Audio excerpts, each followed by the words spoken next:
Cyclone Darian remains powerful over the Indian Ocean on tonight's tropical weather bulletin.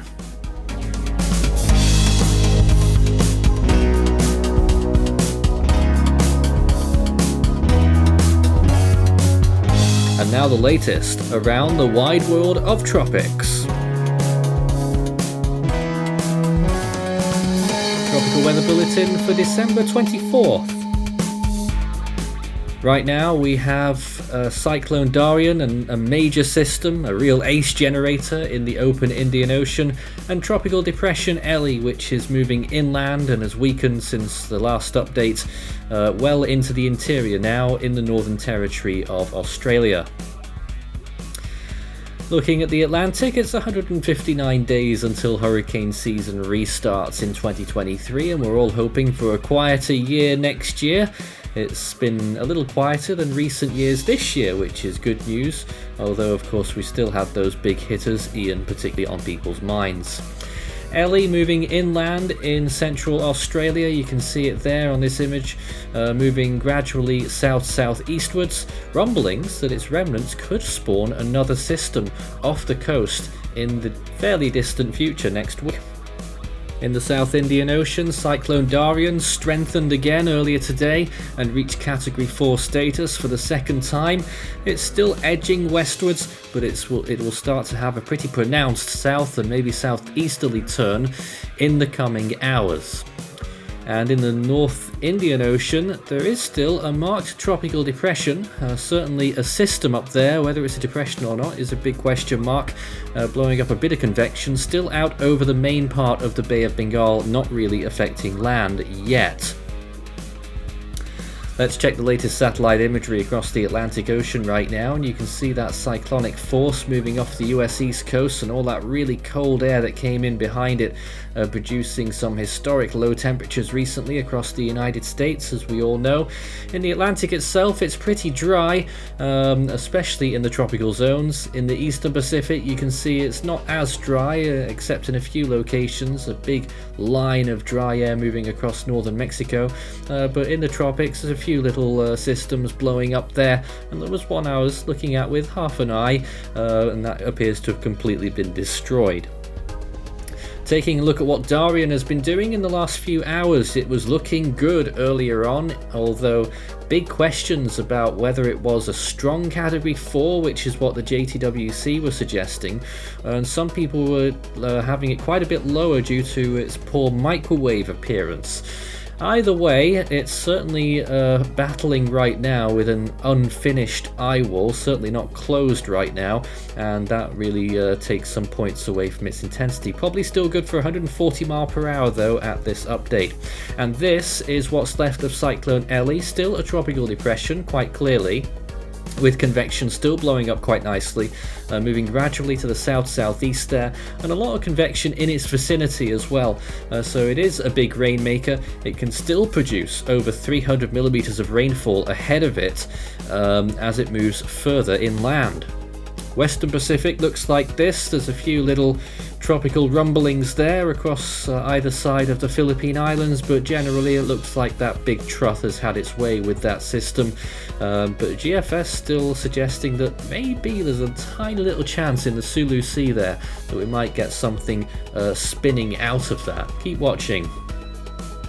And in the Indian Ocean, you can see those two systems either side of the equator. Darian unmissable there, the North Indian Ocean system blowing up some convection mainly on its northern side. You can just about make out Ellie there on the right hand side as well, and there it is in more clearer detail across Australia, and it's got a lot of rainfall associated with it right the way through the east coast now, affecting the weather there, and more tropical disturbance weather occurring around about the Fiji region as well. Lots of precipitation there, but not a tropical cyclone.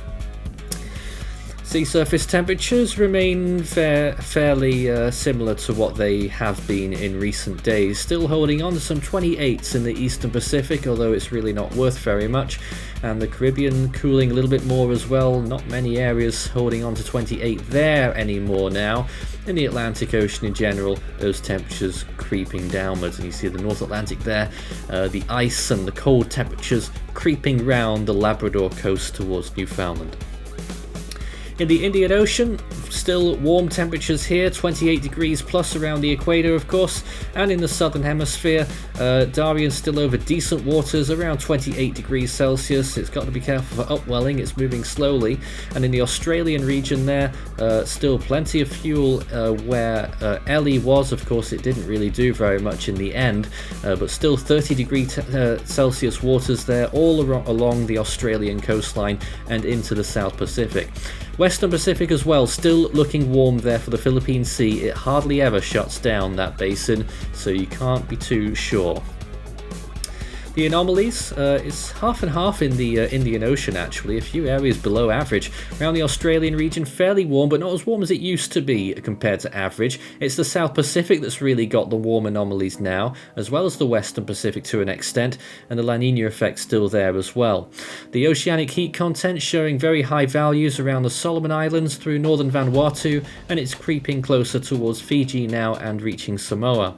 In the Western Pacific, it's only in the very deep tropics that's still got those high values, but there's still decent values to the west of the Mariana Islands in the Philippine Sea towards the Philippines, so you never know what might happen in a Western Pacific season. But let's check the computer models now. The GFS for this system, you can see it tracking down towards the south there, but was first moving southeasterly, Darian, and then zigzagging again southwest as we reach the latter days of the year there, and just caught it there on the southwestern side, that other system there, but probably doesn't look like it's going to become a tropical cyclone, but it certainly was interesting to watch. But Darian there will eventually weaken out into a tropical storm.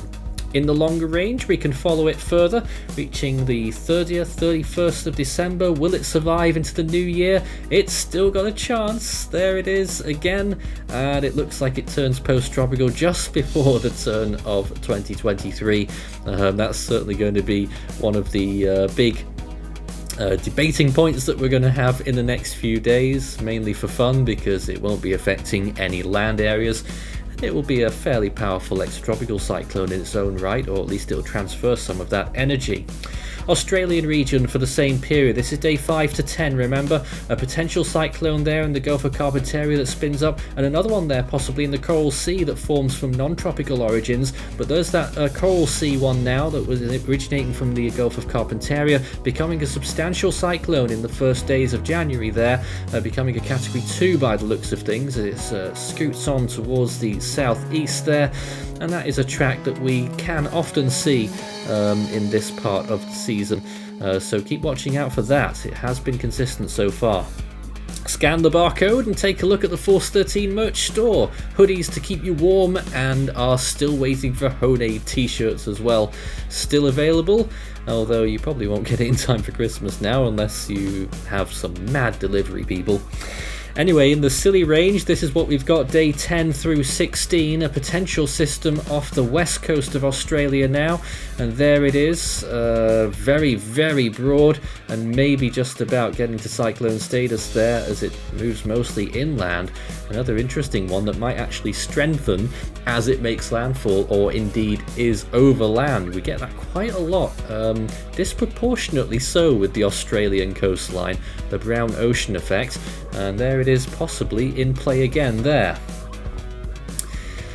And in the South Pacific region, following that other cyclone, looks like it's going to dip south of New Caledonia just about. The last time we were looking at this, it was going to go north, so of course models change all the time, and then eventually turns post-tropical down near New Zealand and continues well down there towards the Antarctic seas, really.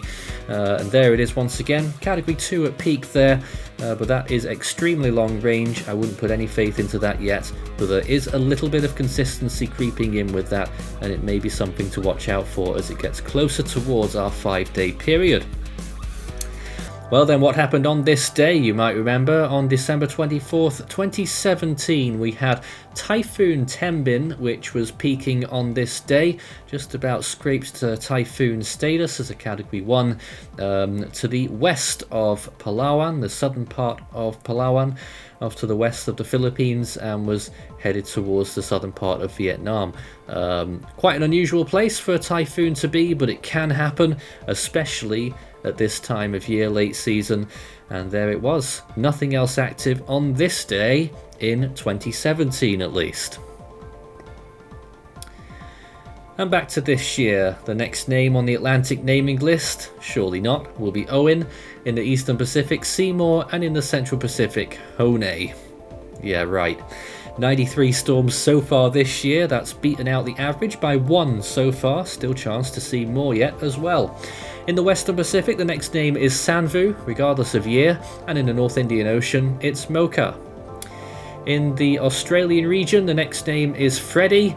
In the Southwest Indian Ocean, I've forgotten already, it's Chiniso, and in the South Pacific, it's Harley.